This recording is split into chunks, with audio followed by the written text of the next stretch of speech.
तो प्रथम ये जिहड़े श्लोक आसा दीवार दीआं इन्हां महान पौड़ियां नाल जो जुड़े हुए ने, इहदे च गुरु दी महिमा, गुरु दी उपमा है और गुरु नूं महान ज्योति आख्या गया है।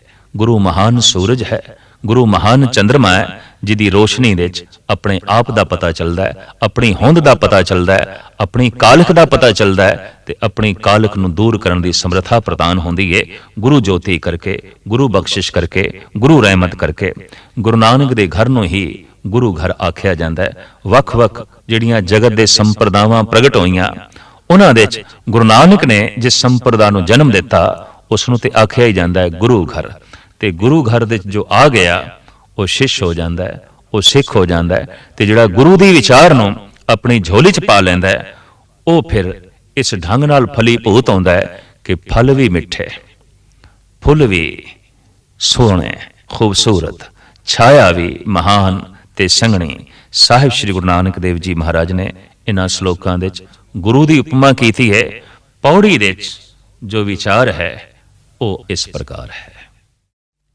पौड़ी आपीने आप साजियो, आपीने रचियो नाम, दुई कुदरत साजिए कर आसन डिठो चाओ।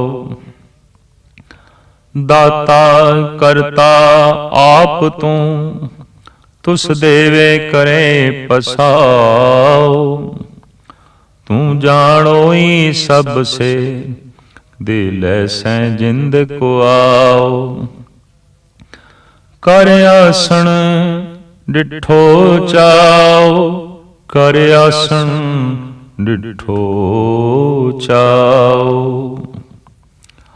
आसा दीवार दी पहले पातशाह जी दी उचारण कीती ये पहली पौड़ी, जिस दे च एक मूल प्रश्न नूं सतगुरु देव जी महाराज अखे रख के उस दा उत्तर देंदे ने। धार्मिक दुनिया दे च ते आम संसारिक दुनिया च एक प्रश्न आम चल रहा है कि परमात्मा ने सब कुछ बनाया है तो फिर परमात्मा नूं किसने बनाया है? जे खुदा ने सब कुछ बनाया है तो फिर खुदा नूं बनाने वाला भी कोई होवेगा। जद एक तर्क खड़ी की जाती है कि करते तो बिना कृत नहीं, तो फिर हर चीज का करता होना चाहिए, हर वस्तु ते हर हस्ती का करता होना चाहिए। इस संबंध काफी बहस मुबासे आदि काल तो ही चले आ रहे हैं कि पहले मुर्गी सी या पहले अंडा होया है।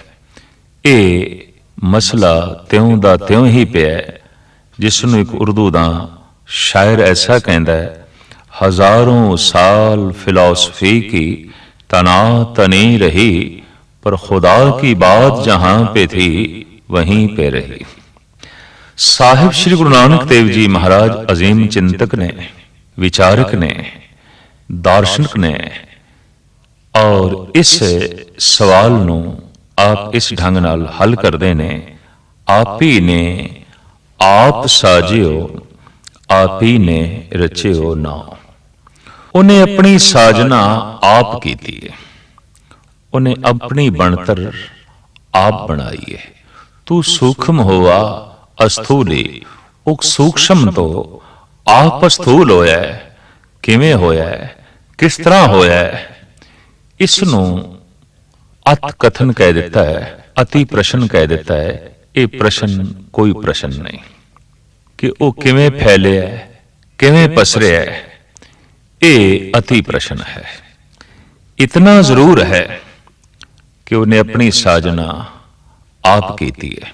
जिंदगी दे बहुत पहलुआं दे मनुख कई दफा अति प्रश्न करता है, तो जो अति प्रश्न है वास्तविक उसका कोई उत्तर नहीं।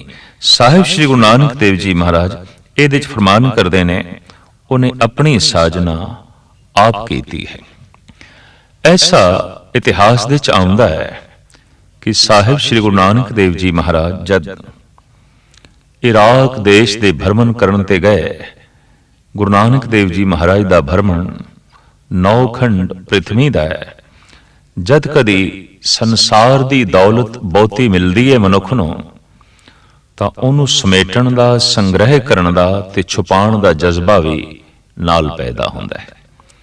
ਪਰ ਜਦ ਅਧਿਆਤਮਕ ਦੀ ਦੌਲਤ ਮਿਲਦੀ ਹੈ, ਰੱਬੀ ਦੌਲਤ ਮਿਲਦੀ ਹੈ, ਰੂਹਾਨੀ ਦੌਲਤ ਮਿਲਦੀ ਹੈ, ਤਾਂ ਫਿਰ ਮਨੁੱਖ ਦੇ ਅੰਦਰ ਇਸ ਜਜ਼ਬੇ ਦਾ ਜਨਮ ਹੁੰਦਾ ਹੈ ਕਿ ਉਹਨੂੰ ਮੈਂ ਵੰਡਣਾ ਹੈ, ਉਹਨੂੰ ਮੈਂ ਤਕਸੀਮ ਕਰਨਾ ਹੈ।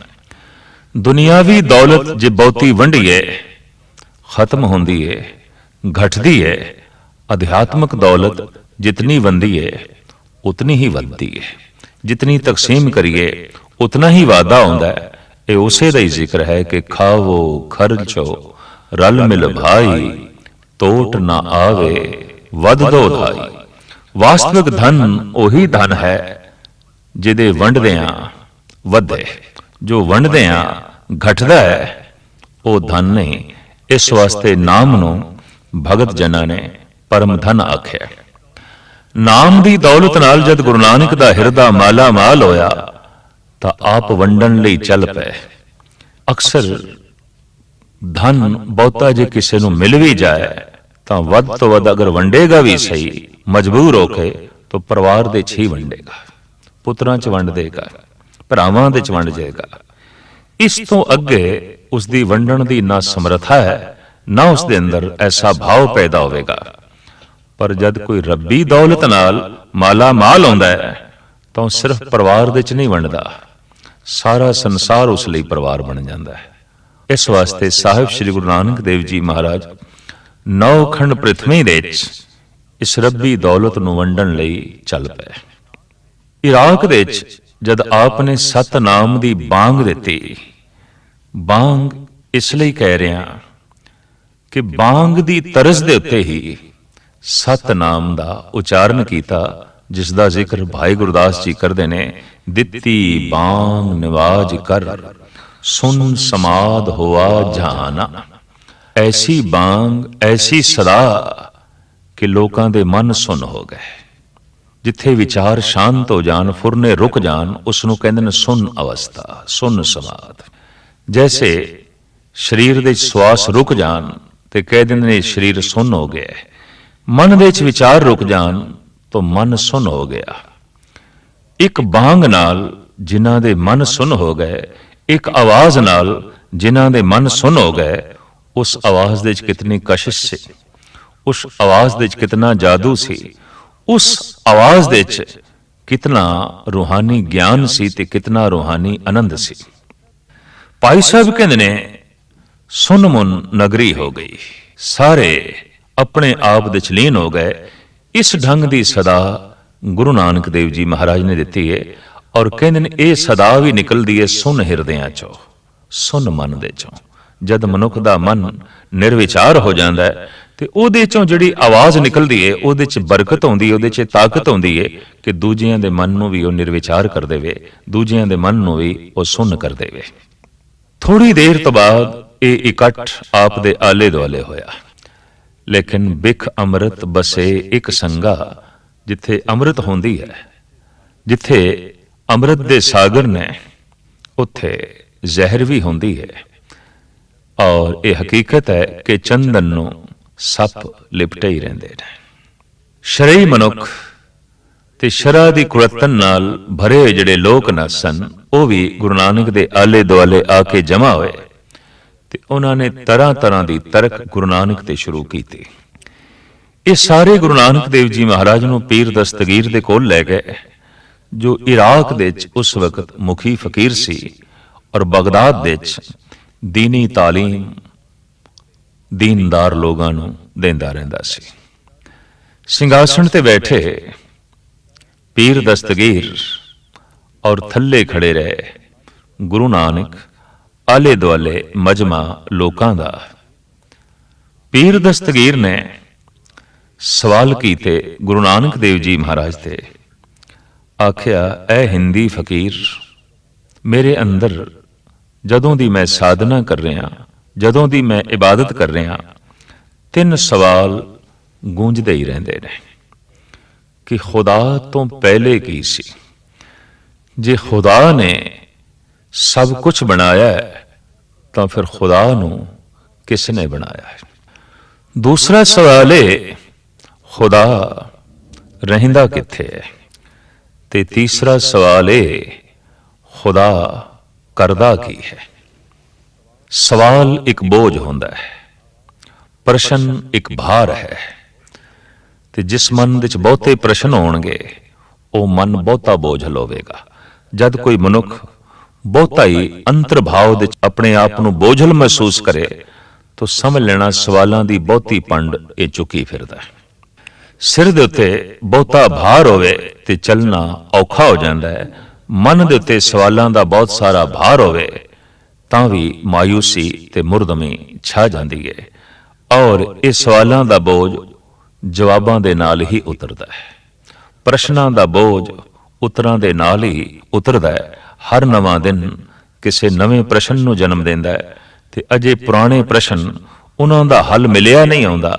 नवे प्रश्नां दा बोझ होर वध जांदा है ते हुंदा की है, सहजे सहजे मनुख प्रश्नां दे बोझ थल्ले दब के रह जांदा है।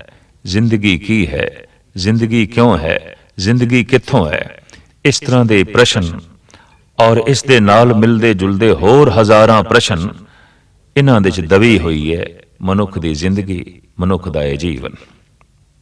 पीर दस्तगीर ने भी ये प्रश्न गुरु नानक देव जी महाराज दे अगों रखे कि एक प्रश्न मैनू बड़ा बोझल लगता है, एक प्रश्न मैनू बहुत भारू करी बैठा है। अक्सर देखा गया है कि मनुख कह दिंदा अज मैं बड़ा बोझल बैठा, अज मैं बड़ा भारू बैठा। भार की है? एक विचार दा। भार की है? एक सवाल दा। भार की है? एक प्रश्न है। व्यापारिक दुनिया दे अपने प्रश्न, राजनीतिक दुनिया दे अपने प्रश्न, समाजिक दुनिया दे अपने सवाल ते धार्मिक दुनिया दी अपनी जो है समस्या। पीर दस्तगीर ने कहा कि यह प्रश्न जो मैनू बार बार बोझल करता है वो ये है कि खुदा तो पहले की सी और खुदा नू किसने बनाया? जे सब कुछ खुदा ने बनाया है ते जे इस तर्क नू प्रबल मन लईए तो फिर खुदा नू बनाने वाला भी कोई होना चाहिए। दूसरा, आया खुदा रहिंदा किथे है? ये प्रश्न भी क्यों उठता है कि दुनिया भर दी मुख्तलिफ धार्मिक किताबां दे ते धार्मिक लोगों की जबानां तो निकले हुए बोलां दे च यह आख्या गया है कि खुदा पताल दे च है, सतवें आसमान दे च है, बैकुंठ दे च है, जन्नत दे च है, कैलाश पर्वत दे च है। गरज के इस तरह के अनेक तरह के सवाल ने, उन्हां दा यह जवाब है कि लभो अगर खुदा नू तो सतवें आसमान ते लभो। मैं थोड़े दिन होए एक लतीफा पढ़ रहा सी। खुदा बहुत चिंता च, खुदा चिंता च, रब चिंता च, ऐसा ही एक विचारक ने खुदा दे बारे लिखिया। देवते फरिश्तियां दा इकट्ठ परमात्मा दे आले दुआले होया, खुदा दे आले दुआले होया ते देवतियां ने पुछया भगवन चिंता केड़ी गल दी? चिंता इस गल दी है कि मनुख दी पहुंच बहुत वध गई है ते मैं सोचदा मैं किथे रवां, क्योंकि जिथे मनुख पहुंचेगा मनुख दी पहुंच ने हर थां नूं नरक बनाना है। क्योंकि अज तक जिथे जिथे मनुख पहुंचे है उन्हें नरक नूं जन्म दिता है और जिथे जिथे मनुख मौजूद है उत्थे उत्थे नरक ही है। इस वास्ते मनुख ने भी मान लिया है कि स्वर्ग किसी होर थां ते होवेगा, किसी उच्ची थां ते होवेगा। कम से कम जिथे मैं हाँ उत्थे ते नरक है, चाहे वह मनुख पहाड़ ते है ते चाहे वह मनुख जमीन ते है, चाहे वह मनुख किसी थां ते भी रह रहा है। उसने हर थां नूं नरक बनाया होया है और उसने नरक मन भी लिया है। इस वास्ते स्वर्ग की कल्पना वो किधरे सतवें आसमान ते कर बैठता है या सतवें पताल दे कर बैठता है या कैलाश पर्वत ते कर बैठता है या किसी होर गैबी थां ते। तो परमात्मा का यह प्रश्न देवतियां दे अगों मैं किथे वसां, किस थां ते वसां जिथे मनुख ना पहुंचे। ਔਰ ਇਹ ਹਕੀਕਤ ਹੈ ਕਿ ਸਾਰੀ ਪ੍ਰਿਥਵੀ ਦੇ ਵਿੱਚ ਜਿਸ ਥਾਂ ਤੇ ਮਨੁੱਖ ਹੈ ਉੱਥੇ ਮਨੁੱਖਾਂ ਦਾ ਜੀਵਣਾ ਤੇ ਹਰਾਮ ਹੋ ਗਿਆ ਹੈ, ਪਸ਼ੂਆਂ ਦਾ ਜੀਵਣਾ ਵੀ ਹਰਾਮ ਹੋ ਗਿਆ ਹੈ। ਪਸ਼ੂ ਵੀ ਬੇਜ਼ਾਰ ਨੇ, ਪਸ਼ੂ ਵੀ ਦੁਖੀ ਨੇ, ਔਰ ਪਸ਼ੂ ਵੀ ਦੁਖੀ ਨੇ ਪਸ਼ੂਆਂ ਕਰਕੇ ਨਹੀਂ, ਪਸ਼ੂ ਦੁਖੀ ਨੇ ਮਨੁੱਖਾਂ ਕਰਕੇ, ਮਨੁੱਖ ਦੁਖੀ ਨੇ ਮਨੁੱਖਾਂ ਕਰਕੇ। ਚਾरों ਪਾਸੇ ਜੋ ਨਰਕ ਦਾ ਵਾਤਾਵਰਣ ਹੈ ਇਹ ਕੇਵਲ ਮਨੁੱਖ ਕਰਕੇ ਹੈ। तो मैं ऐसी थां ते वसना चाहना जिथे मनुख ना पहुंचे। फरिश्तियां ने कहा खुदावन ताला तू सागर दिस जा वस। ते भगवान ने हस के आख्या नहीं, सागर तक उदी गहराई तक मनुख दी पहुंच हो जाएगी। तू चंद्रमा ते जा वस, नहीं उत्थे तक भी मनुख पहुंच जाएगा। तू पहाड़ां दियां उचियां चोटियां ते जा बैठ, नहीं वो भी बंदे ने सर कर लेनियां ने, उत्थे भी मनुख ने जाके पहुंच जाना है। फिर किहड़ी थां ऐसी जिथे मनुख ना पहुंचे? तो खुदा ने कहा मैनू ढंग लभ पिया, मैं हुण मनुख दे अंदर ही जा बैठांगा, वो बाहर ही लभदा रहेगा, मेरे तक पहुंचेगा ही नहीं, मेरे तक उसकी पहुंच ही नहीं होएगी। लभदा ही पिया।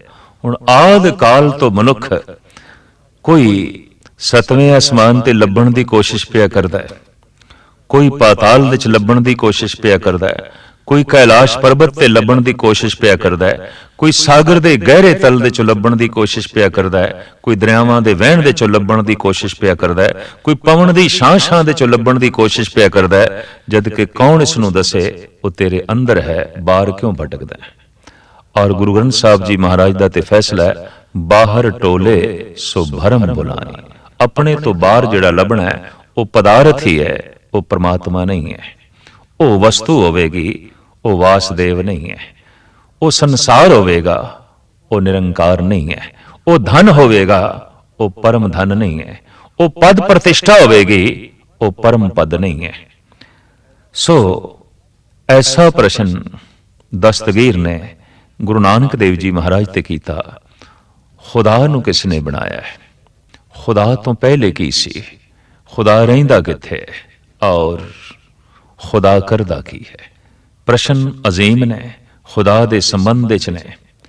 गुरु नानक देव जी महाराज ने दस्तगीर नूं आख्या, बई मैं सुनिया तेरे कदमां विच लोकी रूमी मोती निछावर करदे ने, सोने दियां मोहरां निछावर करदे ने, ते मैं देखना चाहना उन्हां मोतियां नूं, लिया थोड़े। दस्तगीर दे मन विच एकदम ख्याल आया भी सवालां दा जवाब ते दिता नहीं, मुआवजा पहले ही ये हिंदी फकीर मनन लग पिया। साहिब श्री गुरु नानक देव जी महाराज नूं अज भी इराक दे इलाके च हिंदी फकीर करके कहंदे ने, हिंदी औलिया करके कहंदे ने। और उत्थे जो साहिबां दा अस्थान है उत्थे भी साफ लिखा है, हिंदी औलिया हजरत बाबा नानक। साहिब श्री गुरु नानक देव जी महाराज दे सामने दस्तगीर ने थाल दे च मोती मंगाए, अगे कीते ते सतगुरु कहन लगे इन्हां दी गिणती करो।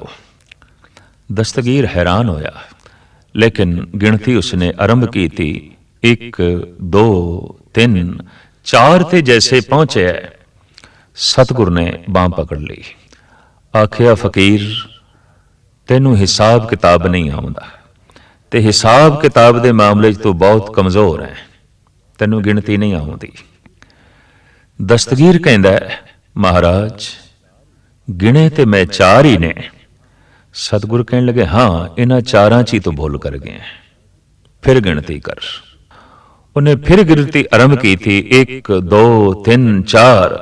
सतगुरु ने फिर बांह पकड़ ली, गिनती फिर गलत हो गई, फिर तू भूल गए, फिर आरंभ कर। अद की औखा होके दस्तगीर कहंदा है, महाराज हुण मैं जिथे भुल्ला उत्थे ही तुसी मेरी बांह पकड़ना, मैं किहड़ी थां ते भुलदा उस थां दा मैनू पता चले। सतगुरु कहन लगे, ठीक। जैसे दस्तगीर ने गिनती आरंभ की थी 1, इत्थे ही सतगुरु ने पकड़िया। आख्या नहीं, गिनती 1 तो पहले आरंभ कर। 1 तो क्यों आरंभ करता है? गिनती 1 तो पहले शुरू कर, ਇੱਕ ਤੋਂ ਕਿਉਂ ਸ਼ੁਰੂ ਕਰਦਾ ਹੈ? ਤੋ ਦਸਤਗੀਰ ਕਹਿਣ ਲੱਗਾ, ਮਹਾਰਾਜ ਇਹ ਤੇ ਹੈਰਾਨਗੀ ਦੀ ਗੱਲ, ਐਸੇ ਕਿਸ ਤਰ੍ਹਾਂ ਹੋ ਸਕਦਾ ਹੈ? ਇੱਕ ਤੋਂ ਪਹਿਲੇ ਤੇ ਕੁਝ ਵੀ ਨਹੀਂ ਹੈ, ਗਿਣਤੀ ਤੇ ਇੱਕ ਤੋਂ ਹੀ ਆਰੰਭ ਕਰਨੀ ਪਏਗੀ। तो गुरु नानक देव जी महाराज कहने लगे, खुदा तो पहले कुछ भी नहीं, सारे पसारे दी होंद खुदा तो ही शुरू होती है। खुदा मूल है, एका मूल है। इस वास्ते गुरु नानक दा कलाम एक तो शुरू होंदा है। गुरु ग्रंथ साहब जी महाराज दा पहला अक्षर एक है, ते गुरु ग्रंथ साहब जी महाराज दी सारी बाणी उस एक दी परिक्रमा करदी है, जो गुरु ग्रंथ साहब जी महाराज दे मूल दे च है। गुरु ग्रंथ साहब दी बाणी एक ओंकार एके तो शुरू होंदी है, एक तो आरंभ होंदी है। ये एक जगत दा मूल है, ये एक जगत दी बुनियाद है।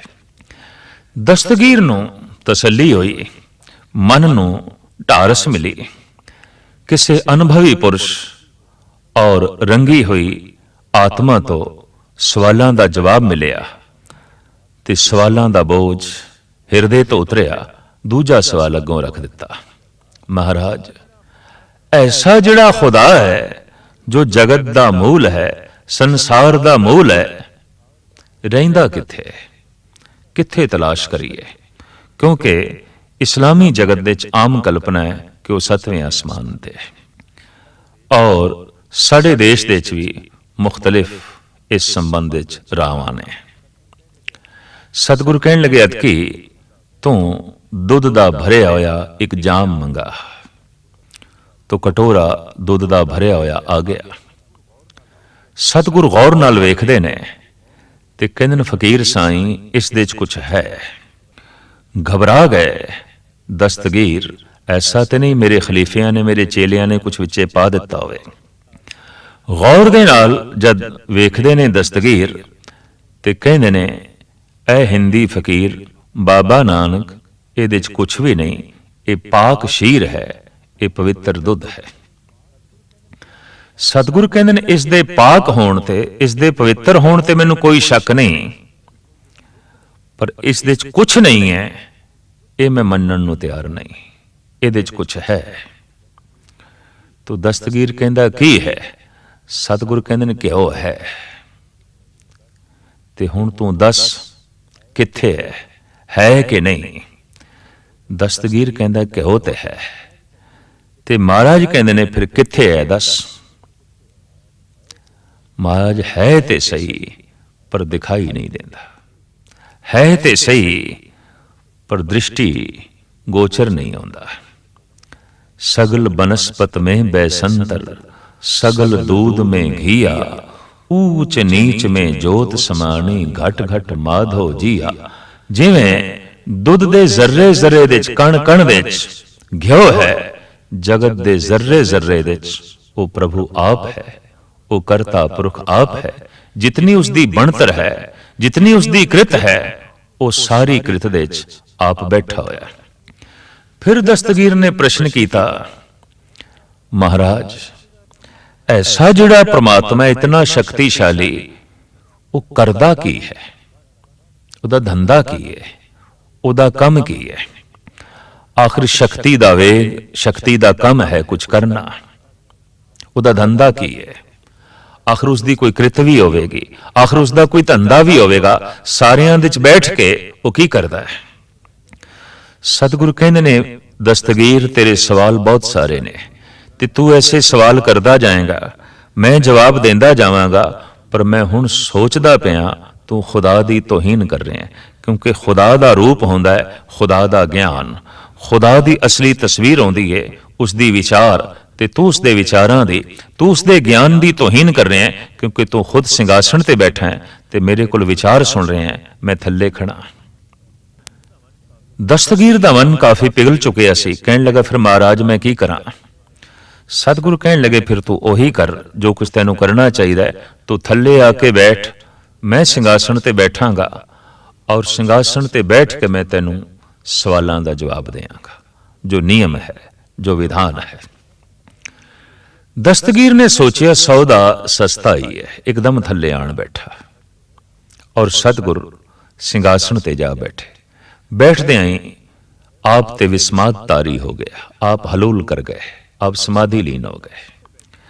थल्ले बैठा दस्तगीर कहंदा, महाराज ਛੇਤੀ ਦੱਸੋ ਖੁਦਾ ਕਰਦਾ ਕੀ ਹੈ।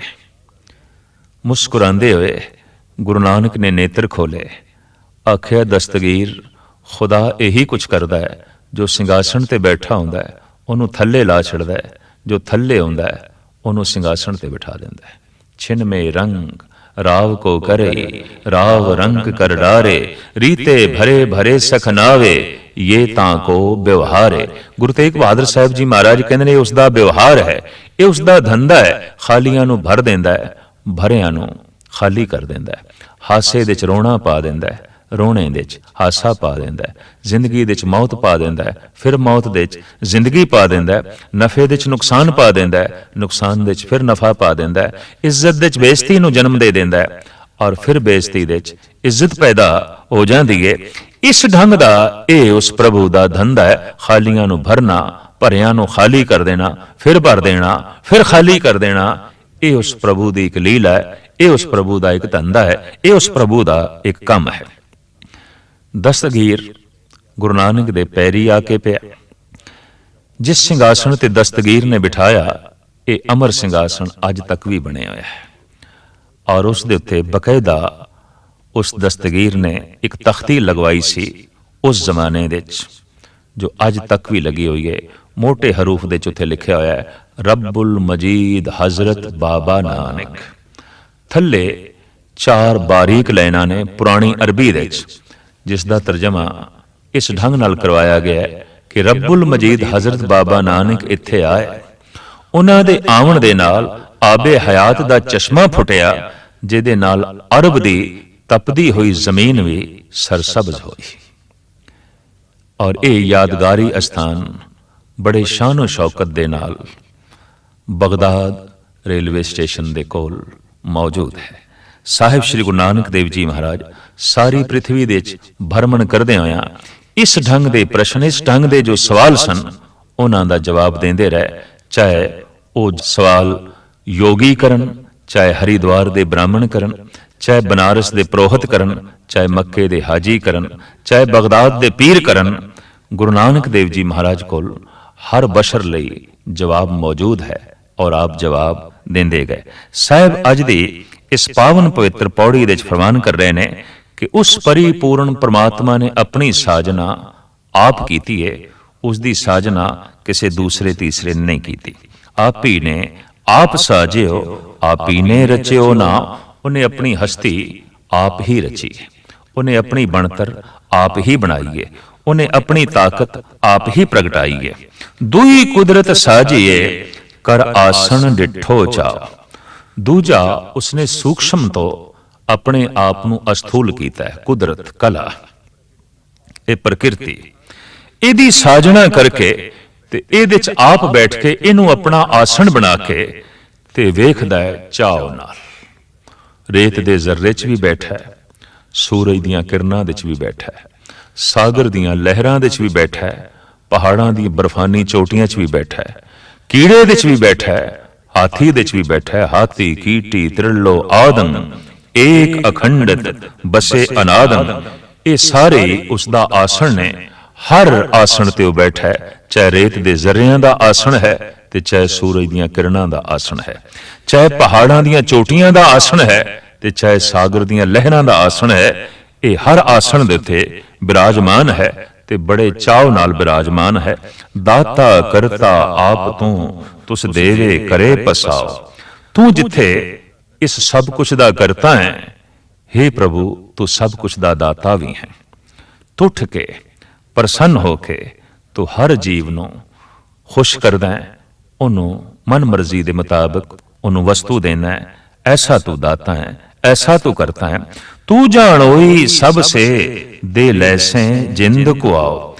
ਤੇ ਤੂੰ ਸਭ ਕੁਛ ਨੂੰ ਜਾਣਦਾ ਹੈ। ਤੈਨੂੰ ਪਤਾ ਹੈ ਰੇਤ ਦੇ ਜ਼ਰਰੇ ਦੀ ਕੀ ਲੋੜ ਹੈ, ਤੈਨੂੰ ਪਤਾ ਹੈ ਕੀੜੀ ਦੀ ਕੀ ਲੋੜ ਹੈ, ਤੈਨੂੰ ਪਤਾ ਹੈ ਹਾਥੀ ਨੂੰ ਕੀ ਦਰਕਾਰ ਹੈ, ਔਰ ਤੈਨੂੰ ਪਤਾ ਹੈ ਕਿ ਖੰਡ ਬ੍ਰਹਿਮੰਡ ਜੋ ਵੱਡੇ ਗ੍ਰਹਿ ਨੇ, ਛਤਰ ਤਾਰੇ ਨੇ, ਇਹਨਾਂ ਦੀ ਕੀ ਲੋੜ ਹੈ, ਮਨੁੱਖਾਂ ਦੀ ਕੀ ਲੋੜ ਹੈ। ਤੂੰ ਸਾਰਿਆਂ ਦੀ ਦਿਲਾਂ ਦੀ ਜਾਣਨ ਵਾਲਾ ਹੈ, ਤੂੰ ਹਰ ਇੱਕ ਦਾ ਗੋਜ ਪਤਾ ਰੱਖਣ ਵਾਲਾ ਹੈ। ਤੈਨੂੰ ਕਿਸੇ ਦਾ ਠਿਕਾਣਾ ਪਤਾ ਪੁੱਛਣ ਦੀ ਲੋੜ ਨਹੀਂ, क्योंकि तू सब नाल संबंध जोड़ी बैठा है ते तू सब कुछ नू जानदा है। तू जानोई सब से दे लैसे जिंद को आओ, और आवाज मार के एक दिन दिती हुई जिंद तू ले लेना है, वापस कर लेना है।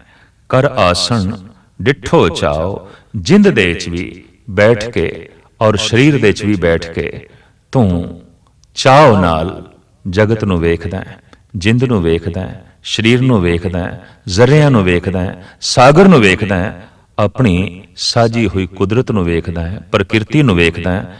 हर आसन दे उत्ते तू विराजमान है, पर बड़े चाव नाल, बड़े मलार नाल, बड़े खुश भाव दे नाल। इस तरीके नाल सतगुरुदेव जी महाराज इस पौड़ी च फरमान कर रहे हैं कि सब कुछ उसकी अपनी साजना है, और अपने आप दी भी उसने ही साजना की है। इस संबंध च प्रश्न करना ये अति प्रश्न होवेगा कि खुदा ने जगत बनाया ते खुदा ने किस नू बनाया। सतगुरुदेव जी महाराज कहते हैं खुदा ने ही खुदा नू बनाया, भगवान ने ही भगवान नू बनाया, परमात्मा ने ही परमात्मा नू बनाया। उसने अपनी साजना आप की थी।